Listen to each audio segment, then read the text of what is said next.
ಓಂ ಶ್ರೀ ಗುರುಭ್ಯೋ ನಮಃ. ನಮಸ್ಕಾರ ವೀಕ್ಷಕರೇ. ಜುಲೈ 14ರಂದು ಮಣ್ಣೆತ್ತಿನ ಅಮಾವಾಸ್ಯೆ ಇದೆ. ಈ ಅಮಾವಾಸ್ಯೆ ನಂತರದಲ್ಲಿ ಆಷಾಢ ಮಾಸ ಪ್ರಾರಂಭ ಆಗ್ತಾ ಇದೆ. ಈ ಆಷಾಢ ಮಾಸದಲ್ಲಿ ಮೇಷರಾಶಿಯವರ ಸಂಪೂರ್ಣ ಭವಿಷ್ಯವನ್ನು ನಾನು ನಿಮಗೆ ಸಂಪೂರ್ಣವಾಗಿ ತಿಳಿಸ್ಕೊಡ್ತಾ ಇದ್ದೇನೆ. ನಮ್ಮ ಚಾನೆಲನ್ನು ಸಂಪೂರ್ಣವಾಗಿ ಲೈಕ್ ಮಾಡಿ ಹಾಗೂ ಸಬ್ಸ್ಕ್ರೈಬ್ ಮಾಡಿ. ಆಷಾಢ ಮಾಸದಲ್ಲಿ ಮೇಷರಾಶಿಯವರಿಗೆ ಸಂಪೂರ್ಣವಾಗಿ ಹಣಕಾಸಿನ ವಿಚಾರದಲ್ಲಿ ಖರ್ಚು ವೆಚ್ಚಗಳು ಜಾಸ್ತಿ ಆಗ್ತಾ ಇರ್ತದೆ. ಮನೆ ಆಗಲಿ, ವಾಹನಗಳಿಗಾಗಲಿ, ಆರೋಗ್ಯ ವಿಚಾರವಾಗಿ ಅಥವಾ ಇತ್ಯಾದಿ ಯಾವುದೇ ಒಂದು ಖರ್ಚು ಆಗ್ತಾನೆ ಹೋಗ್ತಾ ಇರ್ತದೆ. ಈ ಆಷಾಢ ಮಾಸ ಮುಗಿದ ನಂತರ ಆದಾಯದಲ್ಲಿ ಹೆಚ್ಚಾಗುವಂಥ ಯೋಗವಿದೆ. ಸಾಲದ ಒತ್ತಡ ನಿಧಾನವಾಗಿ ಕಡಿಮೆ ಆಗ್ತಾ ಇರ್ತದೆ. ನೀವು ಉಳಿತಾಯದ ಕಡೆ ಸ್ವಲ್ಪ ಗಮನ ಕೊಡ್ತಾ ಇದ್ರೆ ಮುಂದಿನ ದಿನದಲ್ಲಿ ಲಾಭ ಅನ್ನುವಂಥದ್ದು ನೀವು ಕಾಣ್ತಾ ಇರ್ತೀರಾ. ಆಷಾಢ ಮಾಸದಲ್ಲಿ ಉದ್ಯೋಗದಲ್ಲಿರುವಂಥ ಮೇಷರಾಶಿಯವರಿಗೆ ಕೆಲಸದ ಒತ್ತಡ ಸ್ವಲ್ಪ ಜಾಸ್ತಿ ಇರುತ್ತೆ.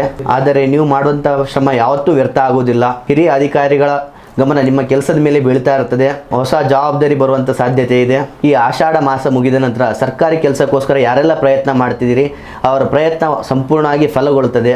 ವ್ಯವಹಾರಸ್ಥರಿಗೆ ಆಷಾಢ ಮಾಸದ ನಂತರ ಸ್ವಲ್ಪ ನಿಧಾನಗತಿಯಲ್ಲಿ ಪ್ರಗತಿ ಕಾಣ್ತಾ ಇರ್ತದೆ. ಹಳೆಯ ವ್ಯವಹಾರ ಯಾವುದಾದ್ರೂ ನಿಂತಿದ್ರೆ ಬರುವಂಥ ಸಾಧ್ಯತೆಗಳಿದ್ದಾವೆ. ಆಗಿರುವಂಥ ದೊಡ್ಡ ಇನ್ವೆಸ್ಟ್ಮೆಂಟ್ಗಳನ್ನು ಮಾಡ್ಲಿಕ್ಕೆ ಹೋಗಬೇಡಿ. ಹೊಸ ಪಾರ್ಟ್ನರ್ಶಿಪ್ ಮಾಡಬೇಕು ಅನ್ನುವಂಥ ಯಾವ ಯೋಚನೆ ಇದ್ದರೆ ಪಾರ್ಟ್ನರ್ಶಿಪ್ ಆಲೋಚನೆಗಳನ್ನು ಮಾಡ್ಲಿಕ್ಕೆ ಹೋಗಬೇಡಿ. ಇನ್ನು ಕುಟುಂಬದಲ್ಲಿ ಸಂತೋಷವಾದಂಥ ವಾತಾವರಣ ಇರ್ತದೆ. ಹಿರಿಯರ ಸಲಹೆಯಿಂದ ಒಂದು ಪ್ರಮುಖವಾದಂಥ ಸಮಸ್ಯೆಗೆ ಸಲಹೆ ಸಿಗ್ತದೆ. ದಾಂಪತ್ಯ ಜೀವನದಲ್ಲಿ ನಿಮಗೆ ಪರಸ್ಪರ ಅರ್ಥೈಸಿಕೊಳ್ಳುವಿಕೆ ಹೆಚ್ಚಾಗ್ತದೆ. ಈ ಆಷಾಢ ಮಾಸ ಮುಗಿದ ನಂತರದಲ್ಲಿ ಮನೆಯಲ್ಲಿ ಶುಭ ಕಾರ್ಯಕ್ರಮಗಳು ನಡೆಯುವಂಥ ಸಾಧ್ಯತೆಗಳಿದ್ದಾವೆ. ಯಾರೆಲ್ಲ ಪ್ರೀತಿ ಸಂಬಂಧದಲ್ಲಿರುವವರಿಗೆ ಈ ಆಷಾಢ ಮಾಸ ತುಂಬ ಉತ್ತಮವಾಗಿದೆ. ಮನಸ್ಸಿನ ಮಾತುಗಳನ್ನು ಮುಕ್ತವಾಗಿ ಹಂಚಿಕೊಂಡ್ರೆ ನಿಮ್ಮ ಸಂಬಂಧ ಮತ್ತಷ್ಟು ಗಟ್ಟಿ ಆಗ್ತಾ ಹೋಗ್ತದೆ.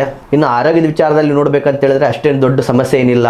ಅತಿಯಾದ ಕೆಲಸದಿಂದ ನಿಮಗೆ ಆಯಾಸ, ಸುಸ್ತು, ನಿದ್ರೆ ಅನ್ನುವಂಥದ್ದು ಬರ್ತಾ ಇರ್ತದೆ.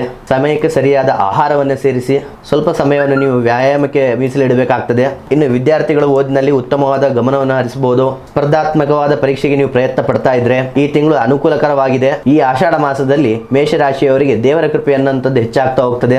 ಈ ತಿಂಗಳಿನಲ್ಲಿ ನೀವು ದೇವಸ್ಥಾನ, ಜಪ ಮತ್ತು ದಾನ ಮಾಡಿದರೆ ಸಂಪೂರ್ಣವಾಗಿ ಮನಸ್ಸಿಗೆ ನೆಮ್ಮದಿ ಅನ್ನುವಂಥದ್ದು ಕಾಣ್ತೀರಾ. ಈ ಆಷಾಢ ಮಾಸದಲ್ಲಿ ಪ್ರತಿಯೊಂದು ಮಂಗಳವಾರ ಕೂಡ ನೀವು ಶ್ರೀ ಹನುಮಂತನ ದೇವಸ್ಥಾನಕ್ಕೆ ಭೇಟಿ ಕೊಟ್ಟು ಎಳ್ಳೆಣ್ಣೆ ದೀಪವನ್ನು ಹಚ್ಚಿ 11 ಬಾರಿ ಹನುಮಾನ್ ಚಾಲೀಸವನ್ನು ಪಠನೆ ಮಾಡಿ ಓಂ ಹನುಮತೆ ನಮಃ 108 ಬಾರಿ ಪಠಿಸಿ ಬಡವರಿಗೆ ನೀವು ನಿಮ್ಮ ಕೈಲಾದಷ್ಟು ಸಹಾಯ ಮಾಡೋದರಿಂದ ಹಣಕಾಸು ಮತ್ತು ಕುಟುಂಬದ ಅಡೆತಡೆಗಳು ಕಡಿಮೆ ಆಗ್ತಾ ಇರ್ತದೆ.